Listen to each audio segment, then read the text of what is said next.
Hello guys, it's Sunday and I decided I was going to do another how-to video because recently I just went and got my Philippines driver's license, which is really exciting for me because it's my first real piece of ID since coming to the Philippines. Now technically speaking, if you come to the Philippines, you can actually drive on your foreign license. You don't need the international license.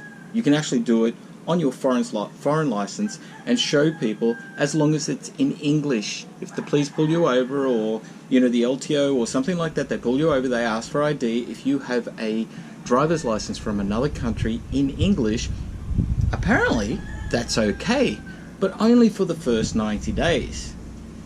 Now, let's bring in COVID. I've now been in the country for well over 12 months. Actually, it was February 16th. So I thought it was around about time that, for two reasons, it's great to have some ID here, but also, to make sure. Now, in all of that time, in the 3 years, nearly 4 years that we've been here, I've never been pulled over. I've never been asked for ID. I did have the one little bike accident, which was a bit of a problem, but I've never really been asked for ID. I've never had any problems. But I also don't drive like a dick. So there's no real reason. I mean, I don't have an oversized car with oversized tyres and drive around at 150 kilometres an hour. I don't have some massive motorbike and just scream up and down the roads. I drive quite carefully, quite normally. Still got hit by someone on another bike, but that's not the point. But there's been no reason for the police to actually pull me over. But it is good to have this little piece of ID. It's an official document, it's an official card, it's a real thing, and now I feel pretty good about it. To do this, I went to Alturas Mall. Now this is me going to Alturas Mall and getting my driver's license. It may be different where you are, but I went to Alturas Mall in Tagbilaran. There's an LTO on, I think it's the 3rd or 4th floor over at the back there, and I went in there to get my license. And I took my beautiful wife Emma. She helped incredibly the whole time getting this license. It made it really simple, a really easy process to go through. Alright, looking at the website, they do have some qualifications for this, and the first one is you must be physically and mentally fit to operate a motor vehicle. Now, physically fit, mentally fit, I'd love to see the local definition of what mentally fit is. I guess if you walk in and you can sign your own name, it's enough to get a license in the Philippines. Now it does say that you must be able to read and write in Filipino and or English. So, I mean, that's a really good qualification. You don't have to have Filipino language. Back in Australia it's the same. I mean, Australia is such a multicultural society that we have so many different languages there, and it's very difficult for everybody to actually learn the local language quick enough to drive. Now the reason for this is all of the road signs are pretty much universal, and if you learn what the road sign means, you don't need to understand the language. I hope that makes sense to you. I've travelled quite a lot. I've been to more than 50 countries in this world, and a stop sign is a stop sign. A giveaway sign is a giveaway sign, and a set of traffic lights is pretty much the same. I didn't have to learn it in that language to be able to understand what it meant. It does say that you must pass the written and practical examination, and this is from the website. Now, I didn't have to do this when I went to the Alturas LTO. They didn't ask me to do any of this. Now, it does say you must be a holder of a foreign driver's license, which I do have. We have those wonderful electronic driver's licenses in Australia now, but I also have a physical card as well. So you must not have any citations for 2 years or any counts of reckless driving during the period of validity of that driver's license. Now my question is, how are they going to check that? I mean, I could have jumped in the car, driven crazily in Australia, jumped on a plane, came here.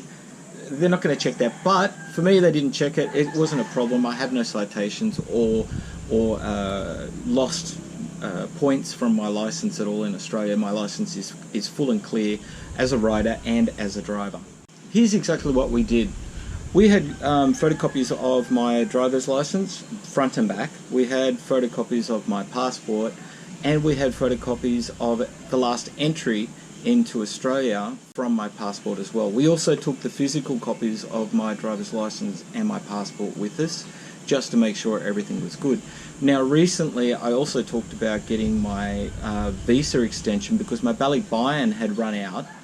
In my permanent residency video, you will actually see that, you know, I talked about the pros and cons of having my permanent residency. I was back and forth on Balikbayan, and in normal pre-COVID, I was able to travel twice a year, which meant that I didn't really need my permanent residency. Now, because we've been here over 12 months, I've had to extend my travel visa to a tourism visa. So my Balikbayan is now a tourism visa, and I also had to show the documentation for that as well, for that tourism visa that I now have. So I took that with me as well. Anyway, we physically went to the store, Alturas LTO, and when you're walking through the front of the LTO, just on the right there's a small desk there, and the lady is the one that helps you, you know, get everything done. Emma spoke to her, told her what we wanted to do, and she gave us a form. Now, filling in the form, you have to be very careful. Normally, my name is James William Mathers, and normally I would write James first name, William second name, Mathers last name or family name. But in Philippines, they don't count it that way. The James William is counted as your first names. You don't put it in second name. Okay? So just be aware of that. They'll send you back. You'll have to do it again. So we went in, we filled the form in, took it back to the lady, and then she gave us another couple of forms, and we had to go and get the medical done. That was next door. Really simple. Walk in, gave one lady the forms. They started messing around. 5 minutes later, one gentleman called me up. He said, "We've just got a couple of things we want you to do." They weighed me, saw my height, and then he says, "Take off your glasses and read the 5th line." I looked at it, took off my glasses. He says, "Can you read the 5th line?" I said, "No, I can't read the 5th line." He said, "Maybe you should keep your glasses on." "Thank you for the tip, sir." Filled in some forms. I then sat with the doctor. The doctor asked me a couple of very, very simple questions. That was it. Signed, sealed, stamped, all done. Pay 450 pesos. You see 3 people while you're there. And I came out with a medical certificate saying I'm all good. We then go back over to the security guard. He has a look at it quickly. Go back in. Now this was after lunch as well. There was hardly any people there.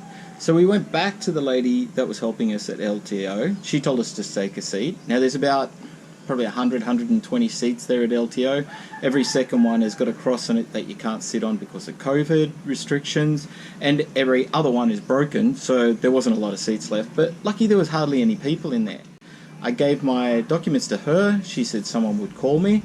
One person called me. I had to pay for my license, which was 850 pesos, which I thought was pretty good. Paid the lady the money. She said, "Go and sit down." I saw another gentleman. He actually said to me, and he told me that little tip with the name. He said the name isn't written properly, so I had to go back next door to the medical guys. They fixed it straight away, like it wasn't a big deal. Went back to them, gave him the document. He said, "Your name will be called out." I saw another gentleman who checked the paperwork again, and then I saw another gentleman who took my photo for the card. He then told me to sit down. Maybe 10 minutes later, they called my name out, gave me the card, job done. Now all of this took, and this is from the first walking in through the door, all of this took less than 40 minutes. And Emma and I, as we were walking out, we were just laughing to each other going, that was the best example of a government office I have ever seen since being in Philippines. Everything ran smoothly. I did see a number of people, but that's okay. But it ran smoothly, got the job done in a short amount of time. Everything's paid, everything's fixed, no fixes, no nothing. So happy, and thank you to the guys at Alturas LTO, because it was just an incredibly easy and simple thing to do. So look, I hope this is helpful. I do have some of the documents and steps in my description down below, so if you need any help, please let me know. It may be different in your local LTO. It may be different where you are. So please understand that. This is what I did, and I've got my license, and I'm pretty pleased with it. I'm pretty happy that I've got a real plastic card, a real thing, a real document from here, and it wasn't that hard to get. Thanks for watching, guys, and I hope you have a great day.